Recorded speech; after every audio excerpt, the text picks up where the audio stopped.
আসসালামু আলাইকুম ওয়া রাহমাতুল্লাহি ওয়া বারাকাতুহু। দেশ ও দেশের বাইরে থেকে যারা এই ভিডিওটা দেখছেন তাদেরকে অসংখ্য অসংখ্য ধন্যবাদ। আজকে আমি মিলাদ কিয়াম কিভাবে পড়তে হয় অথবা কিভাবে পড়াতে হয় আজকে এই ভিডিওর মাধ্যমে আপনাদেরকে জানাবো ইনশাআল্লাহ। তো অনেকে মিলাদ কিয়াম পড়াতে জানেন না, অনেক সময় পড়াতে চান কিন্তু পড়াতে জানেন না। কিভাবে কাসিদা পাঠ করতে হয়, কিভাবে মিলাদ শুরু করতে হয় অনেকে জানেন না। তো আজকে এই ভিডিওটা সম্পূর্ণ না টেনে সম্পূর্ণ দেখবেন, ইনশাআল্লাহ সবাই শিখে যাবেন, কোনো কনফিউশন থাকবে না। তো অনেকের আত্মীয় স্বজন মারা গেলে কিন্তু ওই মিলাদ পড়ানো হয় মাঝে মাঝে বাড়ির মধ্যে। তো অনেকে পড়াতে দেয় কিন্তু পড়াতে পারেন না। তো আমাদেরকে সর্বপ্রথম জানতে হবে যে মিলাদ কিয়াম অর্থ কি। মিলাদ অর্থ নবীর জীবন বৃত্তান্ত, আর কিয়াম অর্থ দাঁড়ানো, অর্থাৎ দাঁড়িয়ে দাঁড়িয়ে নবীকে সালাম পেশ করা, দরুদ পেশ করা মিলাদ কিয়ামের অর্থ। তো মিলাদ পড়াতে হলে সর্বপ্রথম আমাদেরকে তো পবিত্রতা তো অর্জন করতে হবে। এরপর আউযু বিল্লাহ বিসমিল্লাহ পড়ার পর সূরা ফাতিহা একবার পাঠ করবেন। সূরা ফাতিহা একবার পাঠ করার পর পড়বেন লা ইলাহা ইল্লাল্লাহু আল্লাহু আকবার ওয়ালিল্লাহিল হামদ। তো এই দোয়াটা পড়ার পরে সূরা ইয়াসিন পড়বেন। সূরা ইয়াসিন আপনার যতটুকু জানা আছে, এক মুমিন যদি পারেন ভালো, আপনার যতটুকু আছে আপনি পাঠ করতে পারেন, সমস্যা নেই।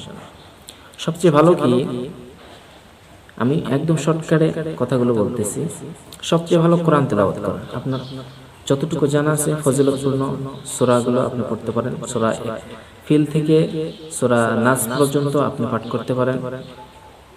এরপর অনেক ফজিলতপূর্ণ সূরা আছে, এগুলো পাঠ করতে পারেন।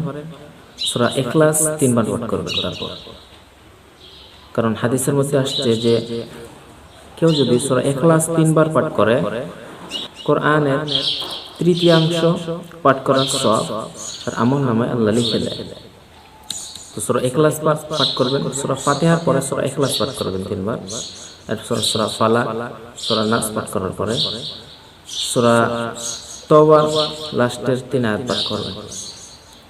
3 আয়াত অথবা 2 আয়াত পাঠ করার পরে পড়বেন মা কানা মুহাম্মাদুন আবা আহাদিম মির রিজালিকুম ওয়ালাকিন রাসূলুল্লাহি ওয়া খাতামান নাবিয়্যিন ওয়া কানা আল্লাহু বিকুল্লি শাইইন আলিমা ইন্নাল্লাহা ওয়া মালাইকাতাহু ইউসাল্লুনা আলান নাবী يا أيها الذين آمنوا صلوا عليه وسلموا تسليما اللهم صل على سيدنا مولانا محمد وعلى آل سيدنا مولانا محمد এভাবে পাঠ করতে পারেন।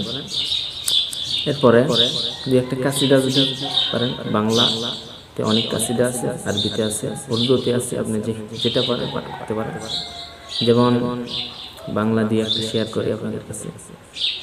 যেমন শিশু নবী জন্মের পড়েতে কিসের নামাজ পড়িতেন, নামাজ শেষে কোন কারণে উম্মত বলে কান্দিতেন, এমন ভাবে পাঠ করতে পারেন। আল্লাহুম্মা শুরু করে যেতে পারেন। এরপরে কমপক্ষে 3টা অথবা 2টা পাঠ করবেন। আপনার যত মুখস্থ আছে, আপনার যত জানেন আপনি পাঠ করলে সমস্যা নেই, অনেক পাঠ করতে পারেন। এরপরে একটা পাঠ করতে পারেন দয়ার আল্লাহ দয়া করো নসিব করো মদিনা, খানে কাবা না দেখাইয়া কবর দেশে নিও না।